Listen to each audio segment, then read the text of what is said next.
Herkese salam, kanalıma hoş geldiniz.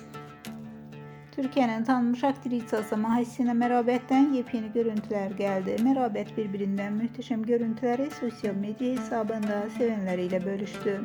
Həmin görüntüler izleyicilerin marağına sebep oldu. Fotolara kısa zaman ərzində çox sayda beğeni ve şərh geldi.